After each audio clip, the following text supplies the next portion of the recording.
스페셜 원 시간입니다. 오늘도 전략에 대한 부분들 자세하게 들어볼 텐데요. 토마토 투자클럽의 김민준 전문가님 웹캠으로 연결합니다.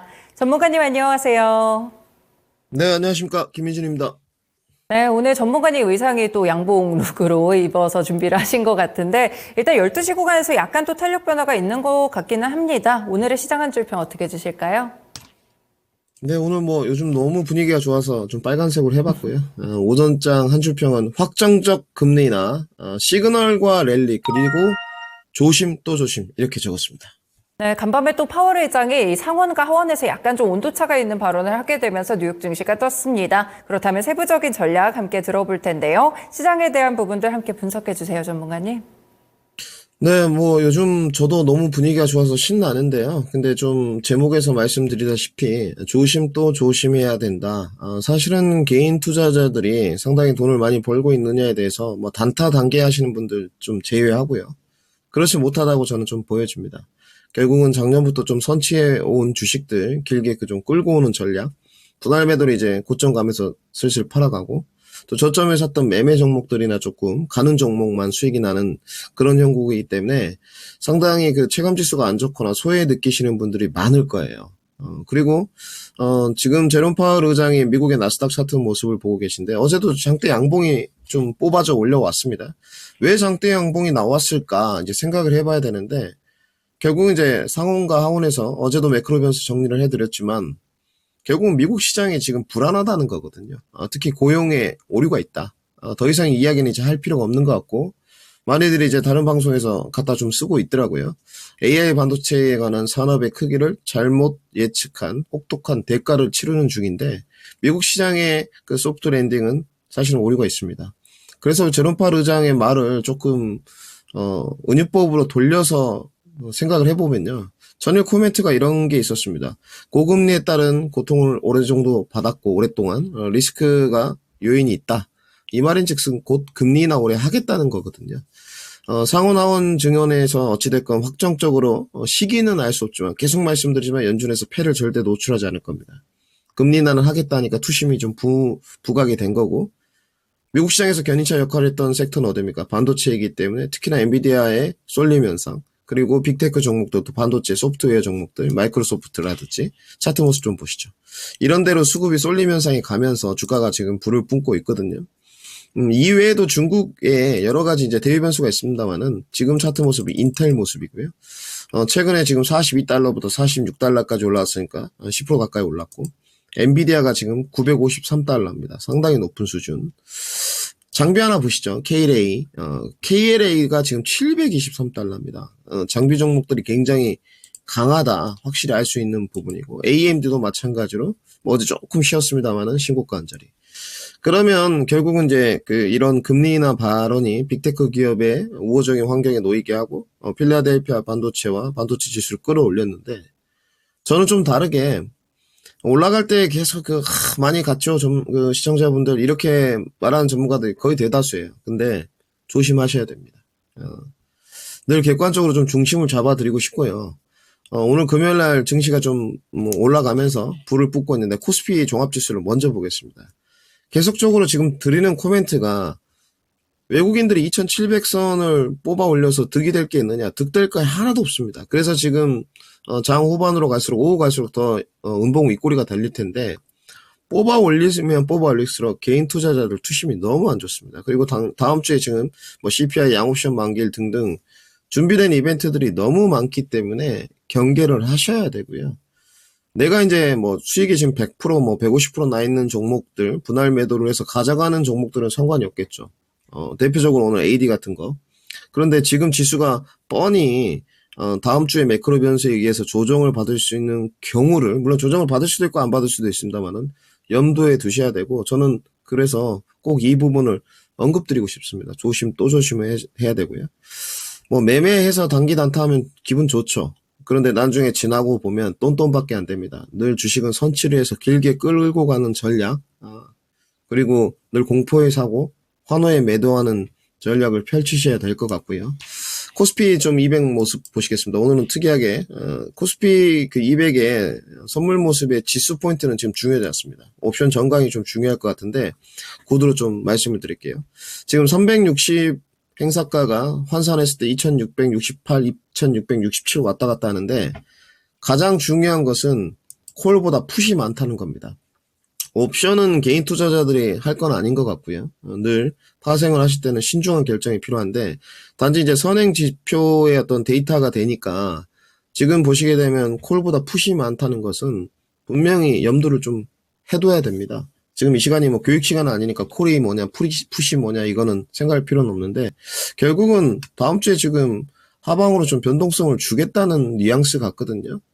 CPI나 양옵션 만기일의 어떤 매수매도 물량들, 포지션들, 이런 것들을 보겠다는 외인의 의중 같아요. 그러면 반도체들도 지금 지수를 이끌었기 때문에 조정을 좀 받을 수 있고요. 업종 섹터를 보더라도 마찬가지입니다. 그러면 이제 우리 시청자분들이 고민하셔야 될 건 내가 조정을 받았을 때 반도체를 살 것이냐, 조정을 받았을 때 그동안 못 간 2차전지나 제약바이오를 살 것이냐. 요게 이제 관림길이 있는데요. 우선 순위는 반도체가 밀렸을 때 반도체를 사시는 게 좋고 2차전지나 제약바이오는 가긴 갈 겁니다만은 뒤에 언급을 드리겠지만 이 시간에 다 정리해드렸습니다. 정말로. 에너지를 제가 100으로 쓰고 있기 때문에 가는 종목만 갈 겁니다. 그래서 늘 말씀드리지만 퍼포먼스를 볼 종목, 단기 투자, 단기 매매할 종목, 그 다음에 장기 투자, 중기 투자할 종목을 완벽하게 선별해 놔야 된다. 지금부터 잡아서 다음 주에 주가가 밀려도 잡을 수 있는 그런 지금 포지션을 갖고 있어야 된다까지 꼭 정리해 드리겠습니다. 네, 시장이 좋은 분위기에도 일단 경계할 요소들 다음 주에도 상당히 많기 때문에 저희는 그 다음을 준비하니까요. 지금은 투자 기간도 다르게, 종목도 다르게 확실히 선별적인 움직임으로 좀 구체적인 움직임을 보여야 될 것 같습니다. 네, 전문가님 오늘은 그러면 전략 어느 섹터에서 세 가지 주시겠어요? 네, 오늘은 주도주가 중요해서 반도체, 2차전지, 제약바이오 준비했습니다. 네, 핵심적으로 채워가는 주도주 시간입니다. 반도체부터 먼저 들어보겠습니다. 네, 반도체도 종목별로 좀 달라지는 것 같은데 한 줄 평 어떻게 볼까요? 네, 막을 수 없는 반도체 투심 이렇게 적었습니다. 뭐 뉴욕 증시에서도 엔비디아가 지금 계속 신고가 랠리를 펼치고 있고 계속해서 반도체 이슈도 나오면서 여러 가지 종목들이 움직이는 것 같습니다. 세부적인 전략들도 함께 연결해 주세요. 우선 서두에 막을 수 없는 반도체 투심이다 말씀드렸는데 꼭 간곡하게 부탁을 올리겠습니다. 조심하셔야 돼요, 여러분들. 따라가는 종목들 사서 결과물 좋지 않을 겁니다. 전문가들을 너무 신뢰하지 마십시오. 저도 또한 틀릴 수 있다는 것을 염두에 두시고 SK 하이닉스부터 좀 출발해 보겠습니다. 오늘 이렇게 이제 말씀을 드리는 이유는 지수는 높은 확률로 연말로 가면 더 높은 상단으로 갈 수 있겠죠. 그런데 우리가 연초에 대외 변수와 매크로 변수를 보게 되면 구정 때 위기가 있었습니다. 위기가 있었고 그리고 지금 그 위기를 잘 탈출해서 이런 랠리를 조금 즐기고 있고 랠리도 사실은 저 PBR과 성장주의 파이를 가져간 부분이 있기 때문에 가는 종목만 가는 이런 약간 체감 지수가 그렇게 높지 않은 장세인데요. 여기서 지금 지난번에 SK 하이닉스 목표가를 17만 8천 원까지 들었는데 오늘 17만 4천 원까지 찍었습니다. 17만 5천 원 저항을 받았는데 20만 원 매물대가 상당히 두껍긴 해요. 그런데 오늘도 특이한 점이 하이닉스는 갭으로 뛰었습니다. 그러면 이 높은 확률로 하이닉스가 지금 세 군데 제가 표시해놨던 부분 세 군데 정도의 갭을 띄웠는데요. 이 갭이 탄탄한 갭이냐에 대해서는 의구심이 있어요. 높은 확률로 하이닉스는 연말로 가고 내년에 갈수록 지금 17만 8천 원만 뚫은다면 20만 원까지는 도달할 가능성이 매우 높습니다. 높은 확률로. 단지 시기가 지금 이제 3월 초순인데요. 제가 생각했던 것보다 퍼포먼스가 좀 빠르고 그런 즉슨 올해 지금 제가 연초 보고를 회원들한테 올릴 때 3월 말과 4월 정도 5월까지 초순까지 수익이 아마 극대화될 거다 그랬는데 이 기간이 지금 3주 정도가 당겨졌습니다. 그래서 제가 오늘 물론 이제 빨간색 와이셔츠를 입긴 했습니다만은 하이닉스의 지금 이 16만 5천 원의 갭 상승은 사실은 믿을 수 없을 것 같습니다. 믿을 수 없고요. 오히려 하이닉스가 지금 높은 확률로 20만 원에 도달을 하기 위해서는 15만 원 밑으로 좀 찍어 눌러주는 게 확실히 좋습니다. 그렇기 때문에 이 하이닉스에 가지신 분들도 단기 접근하신 분들은 경계감을 좀 가져야 될 것 같고, 매크로 변수나 대외 변수의 이 변동성은 예측의 범주 바뀝니다. 빠르게 그 부분을 예단할 수 없는 건데, 단지 이제 제롬 파월 의장의 금리나 어떤 투신 강화 발언, 이런 부분들이 오늘 시장을 좋게 만들었는데, 그리고 또 하나 보자면 뭐 반도체 수출 추이가 계속 올라가고 있다는 거, 개선되고 있다는 거, 정통 반도체 부분의 D램과 낸드, 그러니까 지금 D램의 HBM은 정통 반도체가 아니죠. 고정 가격이 상승을 하고 있지만 좀 식혀주는 그 과열에 따른 피로도를 식혀주는 과정이 필요하다는 걸 명심하셔야 될 것 같고요. 경계심은 그럼 가져야 되는데 후발주자를 모아가는 전략은 유효할 것이냐?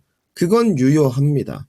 이제 후발주자를 뭘 모을 것이냐는 선택을 해야 될 것 같고, 여기서 다 결정을 해드렸습니다. 내가 좀 반도체에 대한 바텀 지식이 좀 부족하다면 대중공개성이 있는 종목을 선택하시면 될 것 같고요. 증착 쪽이나 이런 쪽 노출이 다 돼 있습니다. 증착이나 뭐 EUV 쪽, 패키징 쪽은 어느 정도 노출이 돼 있기 때문에, 단지 오늘 후발주자들 흐름을 보게 되면 지금 구도 설정이 최근에 안 갔던 EUV들이 좀 갔어요. 뭐 SNS텍 펠리클이라든지, 그 다음에 포토마스크, 엊그저께 지금 동진 세미캠에 갔다가 키 맞추기 했고요. 동진 세미캠이 하이닉스에 이제 소재단을 출하한다는, 공급한다는 얘기가 있으면서 좀 장대 양봉이 나왔고, 그리고 이틀 전에 정리해드렸던 네오셈, 어제 엑시콘, CXL 퍼포먼스가 나왔고, 근데 여기 부담스럽죠. 오늘 갭맥구기는 안 했지만, 이제 후발주자 남은 게 뭐 오케이스전자, 코리아 서킷 정도가 있고, 오늘 이제 어드밴스 패키징, 후공정 패키징 쪽으로 연관이 있는 하나마이크론이 조금 슈팅은 나왔습니다만은 힘이 없어요. 힘이 없기 때문에 다음 주에 이제 이것을 이겨낼 수 있을 것이냐, 그러면 다음 주를 넘어서는 긴관점 투심을 유지해야 될 것 같고, 수급이 어디까지 좀 내려갔냐면 이제 슬슬 그 낸드나 D램의 고정 가격이 좋아지니까 모바일 쪽으로 가면서 시각장비 부품 쪽 KNJ까지 이런 종목까지 좀 내려가고 있습니다. 여기는 이제 노출이 잘 안 돼 있기 때문에 좀 파트가 어려운데요. 늘 말씀드리지만 증착으로 유진이나 주성으로 알려진 것 중에서 하든지, 삼성전자가 그 기술력을 계속적으로 몰두하는 BSPDN이나 내년 시장이나 하반기를 바라보는 인하노 관련 이쪽으로 포커싱을 하든지 확실히 명확하게 정하시는 게 필요하고, 반도체는 지금 본딩 장비 쪽들은 뭐 추세가 나쁘진 않습니다만은 조정을 늘 염두에 두셔야 될 것 같고요. 오늘 오로스 계측 장비 같은 경우는 나쁘지 않았습니다만은 지금 4만원대 저항을 받고 있거든요. 그러니까 모양은 나쁘지 않는데 단기 조종세를 조금 염두에 둬야 된다는 건, 저는 단기 매매 스타일은 아닌데 지금 어찌됐건 시장의 트레이더들이나 개인 투자자들 단기 매매를 많이 하지 않습니까? 그러면 염두에 두셔야 될 것 같습니다. 조정 때 기회가 있을 수 있기 때문에 이번 주에 뭐 2% 정도, 3% 정도 잡으신 분들은, 5% 잡으신 분들은 떨어지는 걸 염두에 둬서 받을 수 있는 자금이 있는 게 핵심인 것 같고요. 여전히 지금 관심 있는 쪽은 어디냐? 삼성전자 향 쪽을 좀 보시는 게 좋을 것 같고, HBM 쪽은 역시나 매매 관점. 그리고 늘 계속 강조드립니다만은 CXL 후발주자 쪽 모멘텀을 받을 수 있는 쪽까지 관심을 둬보자. 이렇게 정리하겠습니다. 네, 반도체 지금 대형주주 속도가 굉장히 빠르게 올라오고 있기 때문에 경계심은 놓지 마셔야 될 것 같고요. 다만 조정 때 이 방향성을 정하셔서 후발 주자에 대한 매집은 좀 유효하다라는 말씀까지 주셨습니다. 네, 전문가님 어제도 사실 질문을 좀 드리기는 했지만, 전문가님 하면은 이제 트레이드 마크인 AD 테크놀로지가 DSP 처음을 이제 강조해 주시면서 스페셜 원 첫 추천주였는데, 오늘 이제 그 이슈가 부각되면서 그대로 5만 원 선까지 올라갔거든요. 이제 DSP는 좀 이쪽으로 해서 AD 테크놀로지 어떻게 봐야 될까요? 이걸 어떻게 보고 있냐면, 어제 공개방송 시간에 목표가라든지 다 정리를 해드렸거든요. 그래서 뭐 유튜브 오셔서 참고하시면 될 것 같은데, 저는 뭐 솔직하게 오픈을 드리면요, 지금 수익률이 뭐 100%가 넘었습니다. 지금 150%를 향해서 달려가는 쪽인데, 저도 일정 부분 분할 매도 관점을 많이 했고, 어제도 말씀드리면 지금 가격 레인지 부분은 분명히 매매 단계이고 과열 단계입니다. 그런데 이제 이 시세가 어제도 제가 정리를 해드렸지만, 꺾일 것이냐. 그러니까 지금 단기 단타 접근하신 분들 수익 1, 20% 났다고 환호하고 이런데, 그러면 빨리 치고 빠지는 챙기는 전략이 필요할 것 같고요. 접근 포인트를 어떻게 두느냐. 내가 매집 단계에서 쭉 끌고 왔느냐, 대중 참가 단계 2단계, 3단계에서 매매 관점으로 들어갔느냐. 그 결과물에 따라서 다를 것 같고요. 오늘 AD 테크놀로지가 좋았던 부분은 저는 장기 목표가 이제 6만 원을 드리긴 했는데 52,000원까지 도달할 때 갭으로 상승시켰다는 부분이 상당히 중요합니다. 계속 말씀드리죠. 요즘 전문가분들이 많이 말씀하시던데 트렌드예요. 네. 갭 상승, 갭 하락. 갭 상승, 갭 하락에 여러 좋은 책들이 많이 있으니까요. 한번 보시고 오늘 그러면 높은 확률로 유지돼야 될 것은 이 43,000원부터 45,000원의 갭이 메꿔지면 안 될 것 같고요. 그 다음에 퍼포먼스적으로 봤을 때 49,000원이 강하게 유지돼야 됩니다. 주가 더 뻗을 수 있느냐? 지금은 기본적 분석상 매출 추이가 개발 매출이 있고 양산 매출이 있는데 어제 다 정리해드렸습니다. 그러니까 DSP는 연구가 필요해요. 네, 시장에 아직 제가 봤을 때 증착이나 이런 선단 공정처럼 많이 알려지지 않았고 그러면 저는 이렇게 보고 있습니다. 뭐를 보셔야 될 것 같냐면 기술적으로만 지금은 보셔라. 그러면 지금 기술적으로 시세가 눌림목이 나오더라도 높은 확률로 계속적으로 올라갈 수 있을 것이냐. 네, 그렇습니다. 그렇기 때문에 올라갈 때마다 분할 매도를 하시고 단기 접근 포인트는 이제 나오지 않는다. 이렇게 정리해 드리도록 하겠습니다. 네, 일단 AD 테크놀로지 저희 스페셜 원 시간대부터 매집을 하신 분들도 굉장히 큰 수익이 나셨을 것 같은데요. 일단은 기술적인 접근이 유효해지는 그런 포인트만 함께 제시를 주셨습니다. 반도체까지 봤고요. 2차 전지로 넘어가 보겠습니다. 오늘 한 줄평 어떻게 볼까요? 네, 셀 그리고 장비 도전제 삼총사 이렇게 적었습니다. 네, 세 가지 쪽에서 좀 올라가는 분위기인데요. 2차 전지도 종목을 잘 고르셔야겠습니다. 자세한 전략들 함께 알려주세요. 네, 조금 2차 전지를 저도 우호적으로 보는 전문가 중에 하나긴 한데 조금 다르죠. 보수성을 좀 갖고 있는데 어찌됐건 저는 스페셜원 팬분이 아시겠지만 셀 계속 2차 전지 장비 그리고 최근에 수급 직결 구도로 도전제 한번 봐보자. 도전제 이제 접근 포인트가 좀 다른데 일정 부분 지금 맞아 들어가는 것 같고요. 양극재 단도 좋고 수직 계열 단도 좋습니다만은 접근 포인트 방식의 차이인 것 같습니다. 지금은 어느 정도 결과가 증명을 해주는 것 같고요. 인터배터리 지금 바람을 타고 과대 낙폭 중에서 예상대로 먼저 들어오는 쪽은 완성차 아니고 배터리 셀부터 올라오고 있다. 어제 오늘 거래량이 상당히 많이 나왔고요. 이제는 40만 원 뚫었습니다. 저희가 아마 SDI 뒤에 좀 다룰 텐데 아마 평균 단가가 40만 원이 될 겁니다. 유일무이하죠. 지금 전국 한국 방송 중에서 스페셜원 시간에 이제 저를 따라하신 분들도 있겠죠. 근데 진짜 리딩처럼 하고 있으니까 이제 45만 원 저항을 부딪혔는데요. 이건 이제 높은 확률로 40만 원 하방 경직성을 보면 될 것 같고 SDI가 먼저 들어왔어요. 그건 다른 데가 다 가느냐? 그렇지 않죠. 선별적 장세가 지속될 것 같고 일단 SDI가 제 호선 픽이고요. 퍼포먼스는 이제 도전제 쪽이나 나노나 제이오 이런 쪽으로 가고 최근에 에코앤드림이나 엔캠이 쉬거든요. 2차 전지 장비 쪽으로 수급이 상당히 좀 오고 있는 것 같습니다. 최근에 일단 선두주작교로 가는 거는 CIS고요. 반론의 여지가 없고 거래량이 너무 많이 터졌습니다. 최근 3일 동안 터진 게 1,400만 주, 900만 주, 오늘도 780만 주, 매수 위의 거래량 계속적으로 고점 높여갈 수밖에 없고요. 캐파가 다 마무리가 됐고 매출 인식이 빠른 구조고요. 밑에 중에서 이제 끼가 있는 건 이 시간에 추천드렸던 이제 PNT가 있는데 끼가 있는 것보다 안정감 쪽으로는 PNT 보시면 될 것 같고 속도는 빠르게 안 날 겁니다. 끼가 좀 있는 거는 이제 A 프로나 M 플러스 이쪽이 좀 끼가 있고요. 기술적인 건 참고를 해보셔야 될 것 같고 그러면 지금의 직결 구도는 뭐냐? 주도력이나 기술력 이런 부분이 아니고 주식의 본질은 그런 종목들이 가야 되지만 수급이 직결 구도가 핵심이다 이렇게 보면 될 것 같고 그럼 일정 부분 정리해 보면 될 것 같습니다. 양극재 단에 지금 에코프로나 에코프로 BM 쉬거든요. 저는 최근에 이제 포스코 퓨처엠을 추천을 드려봤는데 수직 계열화나 양극재 단이 절대 나쁘지 않습니다.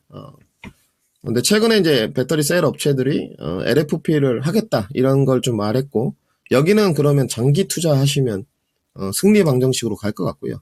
그러면 장기 투자했을 때 핵심은 내가 내려올 때 어느 가격 레인지에서 받을 거냐 요 문제가 될 것 같습니다. 에코프로 BM은 계속 다 말씀드렸어요. 26만 원은 깨졌고요. 이제 24만 원 지지라인 테스트를 거치고 있습니다. 만약에 24만 원이 깨지면 이제 22만 원 단기 매매 포인트는 계속 알려드려요. 22만 원, 22, 24, 26 이제 암기 거의 했습니다.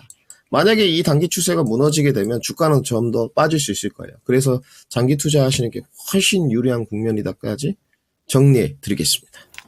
네, 2차 전지 쪽에서는 계속해서 좀 다르게 보고 계시는 그 세부적인 전략들을 주고 계십니다. 이런 부분들 참고해 보시면서 골라서 투자를 해보시면 좋을 것 같고요. 삼성 SDI에 대해서는 잠시 뒤에 또 들어보겠습니다.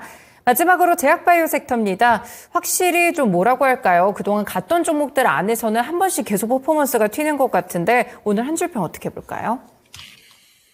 네, 눌림목 활용한 매매 전략입니다. 네, 눌림목을 잘 활용해서 제약바이오 섹터에서도 수익을 챙겨가시길 바라겠습니다. 전략 알려주세요.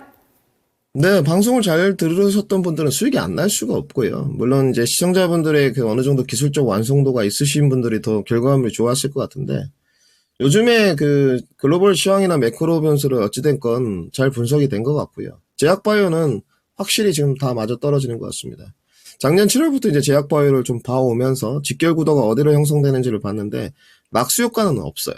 종목들이 정말 많은데 아직 퍼져나가지는 않는 기류고요. 확실히 올해 좀 보게 되면 금리 인하가 미뤄졌는데도 그동안 쉬었던 종목들 뭐 엊그저께 뭐 ADC 뭐 그리고 비만 오늘 또 비만 좀 갔습니다만은 오늘 바이오시밀러가 또 좀 올라왔고 삼바가 21선에서 지지 반등 못하고 61선부터 반등하더니 강하게 77만 원부터 쌓아 올렸습니다. 결국은. 네.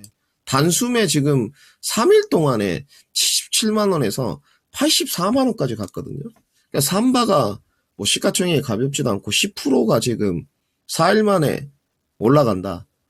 엉뚱한 짓 할 필요 없는 거죠. 우리 시청자분들. 구도가 설정된 데서 제약바이오는 구도 설정된 데서 매매를 하든가. 2차 전지가 난도가 좀 있죠. 2차 전지가 안 그래도 고점에 물리신 분들이 좀 많고, 근데 이제 신규 매수하신 분들 퍼포먼스를 좀 찾는 과정, 엔캠이나 에코인 드림이 무너졌는데 후발주자 찾는 과정, 그것도 정리했죠. 이제 의사결정 과정을 거치는 거죠, 저희가. 반도체는 지금 HBM들 고점에서 불편하니까 후발주자 찾는 과정. 네. 난이도는 확실히 있어요. 매크로 변수가 어렵기 때문에. 근데 어찌됐건 섹터를 정해놓고 안에 들어가는 포인트는 분명히 정해져 있다. 이거를 이제 기술적인 구간을 잘 이용해서 하면 될 것 같고요. 백화점처럼 막 나열을 하게 되면 수익률이 좋지 않죠. 네, 사실은. 차라리 그럴 거면 소외주를 해지 전략으로 걸치는 게 좋을 것 같고, 뭐 전반기는 구리, 하반기는 철강, 거기에 저PBR 이렇게 보시면 될 것 같고요. 오늘 이제 삼바나 셀트리온이 확실히 이제 뭐 특히 셀트리온보다는 삼바 쪽이 탁 올라온 건 바이오 시밀러다 이렇게 보시면 될 것 같고 하드리만 유플라이만은 이미 PBN 등재가 됐기 때문에 여러분들 나쁘지 않을 거예요. 단지 올해 이제 인터뷰가 아직 안 올라왔던데 셀트리온보다는 삼바가 좀 우호적으로 보고 있고요. 높은 확률로 삼바는 기간 투자를 했을 때 더 높이 갈 것이다. 구도 형성은 아직 지속됩니다. ADC, 비만, 바이오 시밀러, 자가 면역 그리고 이 시간에 다 안내해드렸던 바이넥스 오늘 이제 튀었는데 결국은 이 깃발령에서 눌림목에 잡으셨어야죠. 네, 다 힌트는 드렸고요. 이제 후발주자 또 말씀드렸어요. ST팜. ST팜은 아직 퍼포먼스는 연출이 안 될 겁니다. 변곡 돌파를 못했기 때문에 근데 이제 결국은 낮은 가격에서 사서 높은 가격에 팔려면 지금은 바이넥스는 아니죠. ST팜이 조금 더 낫다. 여기에 이제 가미를 시키려면 뭐 보톡스나 최근에 언급드렸던 중견 제약업체들, 뭐 대웅제약 이런 것들은 짱짱하거든요. 그래서 문제 없다까지 말씀드리도록 하겠습니다. 네, 제약바이오 섹터에서 오늘 바이오시밀러 쪽도 잘 가고 있는 모습인데요. 그 좁은 구간에서 순환매가 좀 돌고 있으니까요. 조정을 받았을 때 좀 관심 가져보시면서 이 시간에 전략들 참고해 보시면 좋을 것 같습니다. 네, 이렇게 세 가지 섹터에 대한 전략들 함께 들어봤고요. 오늘장 관심 종목은 어디에 있을까요, 전문가님? 네, 오늘 삼성 SDI 준비했습니다. 네, 스페셜 원액에 참 의미가 있는 종목인 것 같은데 어떻게 이제 비중을 추가해 볼까요, 전문가님? 네, 사실 뭐 저도 그 데뷔한 이래 이렇게 시청자들하고 리딩을 해본 거 처음이거든요. 부담이 없다 그러면 거짓말이고요. 부담이 있을 수밖에 없죠. 사실 뭐 회원들 불편한 점도 좀 있으시고요. 근데 SDI 같은 경우는 왜 이렇게 했냐면요. 방향성을 측정하는 그런 어떤 종목이고 그리고 어쨌든 대장주의 흐름을 보면서 이제 후발주자 퍼포먼스를 노리는 건데 사실은 2차 전지의 인플루언서들한테 입김이 좀 크게 작용하면서 가오류가 많았습니다. 요즘에 LFP 소식 쏙 들어갔고, 그리고 약간 이제 투심이 계속 깨져가는 과정인 것 같거든요. 2차 전지의 성장성에 관해서 나쁘게 말하는 전문가는 단 한 명도 없습니다. 근데 2차 전지에 대한 전문가들을 나쁘게 바라보는 시청자들은 몇 명 계시죠. 그렇게 되면 안 되는 거고요. 늘 그 다른 사람 이야기를 경청하고 존중하는 자세가 필요할 것 같습니다. 그러면 뭐냐? 제가 이 SDR을 하게 된 계기는요. 결국은 낙폭과대로 다 나왔는데 높은 확률로 장기 투자를 하게 되면 다 이기는 게임입니다. 그러면 먼저 SDI 셀, 수직 계열의 최상단에 있는 건 배터리 셀이지 않습니까? 여기가 바닥을 형성했느냐? 그리고 바닥권에서 잡았을 때 과연 이 종목들이 뽑아 올려진다면 대장주가 가고 후발주자들이 따라오지 않겠느냐? 저는 이렇게 판단을 하고 그 후발주자들이 이제 따라갈 때 수직 계열화가 먼저 따라올지 양극재가 먼저 따라올지 음극재가 먼저 따라올지 기타 소재, 장비가 먼저 따라올지 알 수 없는 노릇이고 그 다음에 IRA 법안 수화를 또 어떻게 볼지 그 다음에 IRA 수혜 법안이나 이런 노이즈가 없을 쪽인지 이런 거를 정리하면서 가는 게 중요할 것 같고요. 그 다음에 SDI 이제 전방 산업이나 우리가 이런 거 부분은 저보다 시청자분들이 더 잘 알고 있습니다. 그렇기 때문에 기술적인 포인트가 가장 중요할 것 같은데 오랜만에 줄을 좀 그어봤는데 기술적인 건 시청자분들도 보고 저도 봐요. 그렇기 때문에 높은 확률로 이 기술적인 하방 경직성을 통계학적으로 어떻게 유지할 것이냐 그것을 의견 비교를 하면서 가는 게 중요할 것 같고 지난번에는 35만 원 지지가 중요하다. 높은 확률로 거기가 높다 그랬는데 이제 거기는 끝났습니다. 그리고 40만 원 돌파를 했기 때문에 지금 저희가 3359 비중이 12%잖아요. 오늘 수익률이 들어오셨을 건데 이 45만 원 단기 저항이 남아 있어요. 이 45만 원을 높은 확률로 이번 달에 뽑아 올릴 수 있을 것이냐 이거는 다음 주가 지나봐야 될 것 같습니다. 양옵션 만기일이 남아 있기 때문에 사실은 오늘 비중 추가를 드리고 싶었는데 그럼 불타기가 되겠죠. 다음 주에 양옵션 만기일에 수급 유입 상태나 포지션들을 좀 보고 결정을 하고요. 단지 이제 SDI의 1차 목표가를 좀 변경하도록 하겠습니다. 올해 저는 높은 확률로 55만 원과 60만 원 사이를 좀 보고 있는데 1차 목표가는 48만 원으로 변경 들어가고 남아있는 비중의 9%는 신중하게 다음 주에 양옵션 만기일을 좀 확인하면서 드리도록 하겠습니다. 네, 오늘 저희 같이 해가고 있는 삼성 SDI 관심 종목으로 함께 봤습니다. 일단 다음 주에는 선물 옵션 동시 만기일이 있기 때문에 이 시점을 좀 기준으로 해서 다음 주에 비중 추가를 할지 이 여부를 좀 눈여겨보시면 될 것 같고요. 다만 1차 목표가 48만 원으로 변경됐다는 점 체크해 보시면 될 것 같습니다. 네, 전문가님 그리고 일요일에 또 공개 방송 있으시죠? 네, 요즘은 매크로 변수가 좀 많이 중요해서 계속 매 주마다 하는 거긴 합니다만은 일요일 날 이제 공개 방송을 하는데요. 많이 좀 알리고 있는 편이고요. 일요일 날 이제 공개 방송 해가지고요. 반도체 어떤 후발 주자들이나 2차 전지의 지금 수급 직결 구도의 후발 주자를 좀 확인하는 과정을 한번 같이 커뮤니케이션 해보도록 하겠습니다. 네, 뭐 급등하는 종목 놓쳤다, 조금 아쉽다 하시는 분들은 또 일요일 8시에 기다리셨다가 공개 방송 참고해 보시면 좋을 것 같습니다. 전문가님 오늘 말씀 잘 들었습니다. 한 주간 고맙습니다. 네, 다음 주에 뵙겠습니다. 네, 지금까지 스페셜 원 시간이었고요. 토마토 투자클럽의 김민준 전문가와 함께했습니다.